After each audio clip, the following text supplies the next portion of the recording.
para sa 11 days, yung 500,000 para sa isang safe house.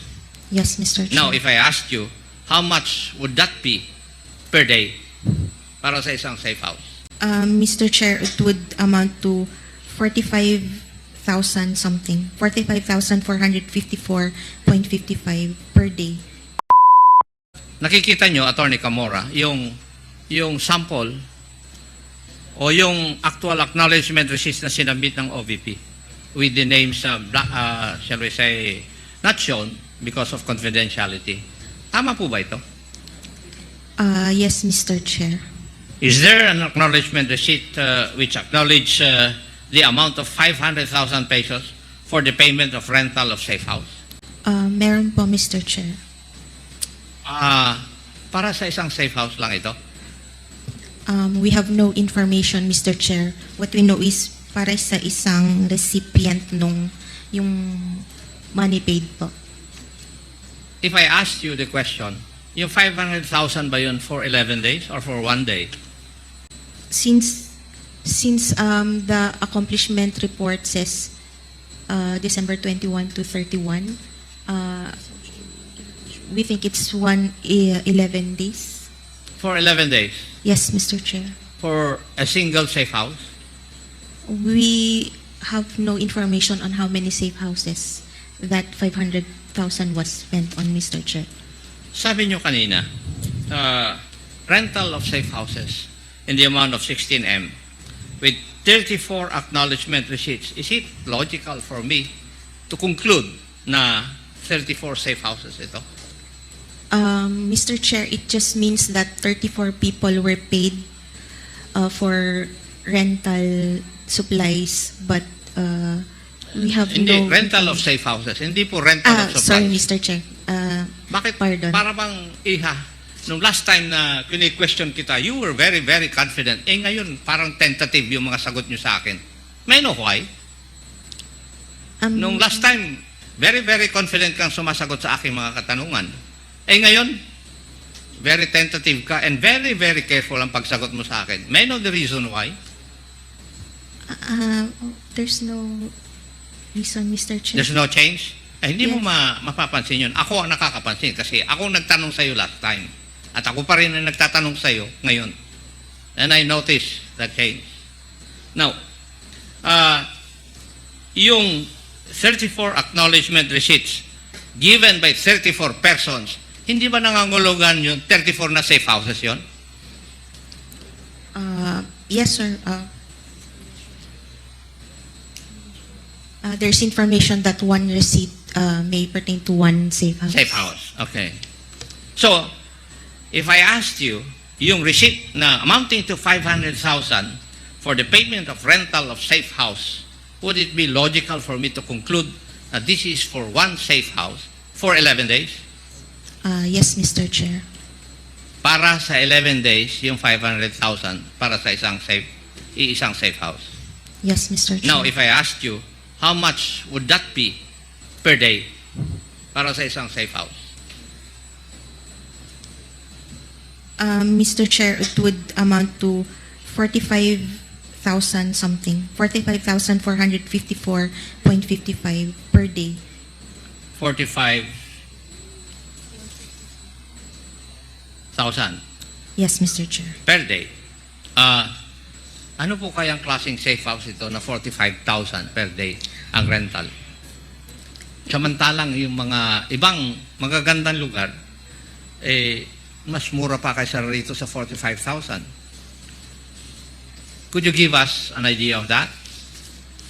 Mr. Chair, we do not have information on the safe houses. What do you say? You do not have any information about the safe houses? Since you were asking po, Hindi nyo alam kung high class na safe house? no information, Mr. You do Chair. not.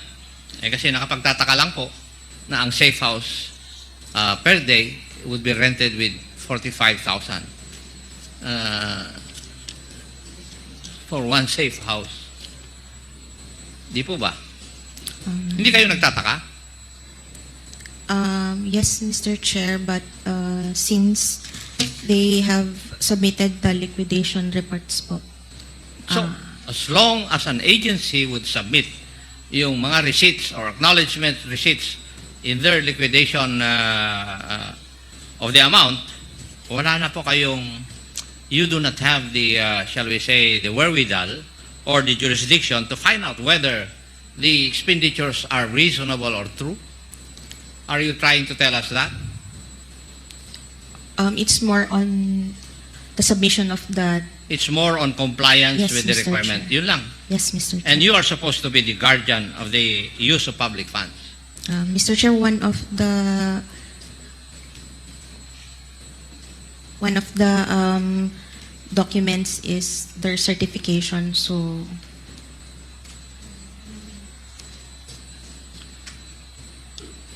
So, yun, that is enough. Yes, Mr. Chair. And you do not determine whether it's reasonable or true. Since it is compliance, we often do not. Okay.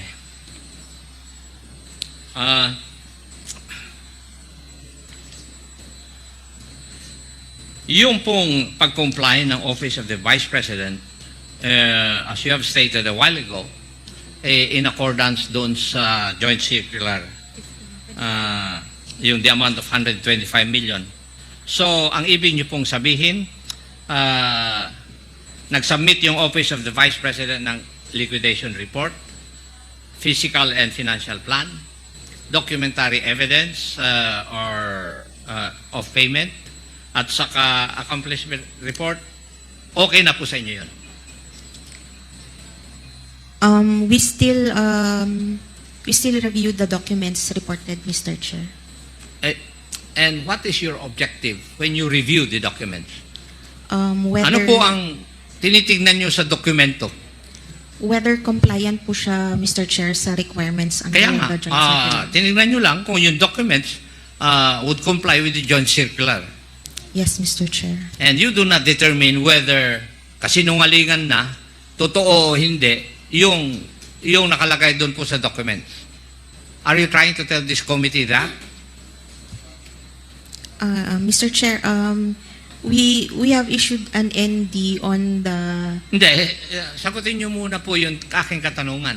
Para bang ang sinasabi nyo dito sa amin, dito sa committee na ito, na nag-iimbestiga, na basta't na kompleto po yung mga dokumento required by the joint circular, okay na sa inyo. Pero sinabi ninyo na nire-review ninyo yung documents. Ano po yung hinahanap ninyo dun sa dokumento? Na it is also in accordance with form and substance? Ganun po ba? Yes, Mr. Chair, since And- prescribed din po sa joint circular ang Yes. forms. And you do not determine whether kasinungalingan, may katotohanan? Yung nakalagay po doon? We check the certification as long as the certification is there, Mr. Hindi Chair. naman po nyo sinasagot sa katanungan ko eh. Doon sa pagre-review ninyo, hindi kasali na i-review ninyo kung pwedeng totoo yung nilalagay doon o hindi. Mr. Chair, yung ano lang po, submission lang po talaga. Kaya nga, form and substance lang. Yes, Mr. Chair. Okay. Whether it's unreasonable, out of this world, you do not care. Unless it's really, really far-fetched. But, Mr. Chair, it's more on submission po talaga ng documents required. Yeah. Sige. I would just like to state na in the last hearing, you confirmed that the liquidation report, all the documents supposed to be submitted in accordance with the joint circular for the amount of 125 million, nakalagay doon yung 14 million for the purchase of information, pero walang detalye ano yung mga informasyon na yon, or it does not even show how important those informations were. Worth 14 million, yung 35 million for supplies na ginamit in 11 days. Hindi po katakataka yun? Mr. Chair, 35 million for supplies in 11 days. Hindi po kayo nagtaka doon? As long as they submitted po the Wala nga mangyayari sa atin. acknowledgement receipts. So long as they submit the acknowledgement receipts. Yes, Mr. Chair. Okay. Further, Mr. Chair, yung accomplishment report, it does not require further details. And it is the only form under the joint circular. Okay. Hindi ko Which na they po are required. tinatong. Kasi kung ganito po yung inyong patakaran, wala nga po kayong mababantayan. Di po ba? Mr. Chair, kaya po meron po silang certification yung head of Pero agency. may certification na, but you do not even determine whether the contents of the certification are reasonable or not. Whether they are true or not. You do not determine that. Yes, Mr. Chair, given the Yes. nature of the fund po. Yeah. Kagaya ng 40 million for medical and food aid, ilang kayang informant ang ginamot at binigyan ng gamot? In 11 days. 35 million. Hindi po kayo nagtataka? For supplies po, Yes. Hindi po ba? Ang there report were nyo kanina 69 for recipients. medical and food aid, 40 million. Di po ba? Yes, Mr. Chair. Yes. And for 11 days to be spent for medicine, medical aid. Hindi kayo nagtataka? Paano na-spend yun in 11 days? 5 of which are holidays. Mr. Chair, given the nature of the fund, that it's confidential. Doon po kayo bumabalik doon sa nature of the fund palagi eh. Yun Otherwise, ang napapansin Mr. ko Chair, na doon kayo nagko-cover. Pero definitely, your job is to see to it that public funds are spent properly. I asked you that. Yes, Mr. Chair. Yes. Now, may I ask you, personally, are you safeguarding the expenditure of public funds insofar as your job is concerned? I would like to think so, sir. Yes. You would like to think so. Okay. Wala nga tayong kuhan mangyayari. In other words, we can, or the COA relies only on the documentary evidence of payment. Mainly. Tama po. Yes, Mr. Chair. Yun lang ang pasihan ninyo. Yes, Mr. And yung Chair. documentary evidence of payment, whether it is a lie, a truth, reasonable or unreasonable, you do not care. That is what you're trying to tell us. It is since it's just compliance, sir. Kaya nga, in other words, para bang ang sinasabi nyo sa akin, I do not know how my other colleagues would take that, pero parang ministerial na lang yung trabaho nyo pala. If we read through the Yes. joint circular. That is what sir. you're trying to tell me. Okay? Ministerial lang pala yung trabaho ninyo. Masarap na trabaho yan, oh. Di po ba?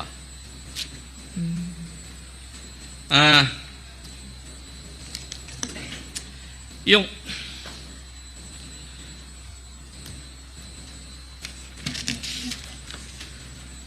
pagtignan natin ang liquidation report, ang nakalagay lang dito ay ginastos ng Office of the Vice President the amount of 125 million from December 21 to 31, 2022 or 11 days. And this was certified by the Vice President, by the Special Disbursing Officer, Madam Gina Acosta, and the Chief Accountant, Madam Julieta Villa del Rey. Would that be correct? Yes, Mr. Chair. Now, kung babase naman po tayo dun sa accomplishment report, ang makikita lang natin dito ay gumastos ang Office of the Vice President ng 125 million from December 21 to 31, 2022 for surveillance and monitoring activities in 132 areas. Dito rin, wala tayong magawa. Kagaya ng sagot po nyo sa akin, we have no choice but to check the documentary evidence of payments submitted by the office para malaman kung saan or paano ginastos ng OVP yung 125 million. Yun po yung pinararating nyo po sa amin. Yes, Mr. Chair. Ay. So, yung titignan po natin talaga is yung pinakita natin na acknowledgement receipt, ganyan lang talaga ang format. That is what... Nakalagay lang ang amount, pangalan at signature ng tumanggap, at date kung kailan niya ito natanggap. That is it. Yes, Mr. Chair. Yun yung sinubmit po nila sa amin. And COA does not try to determine kung sino man yung taong yun, existing ba siya o hindi. You do not. No, Mr. Chair. No, thank you.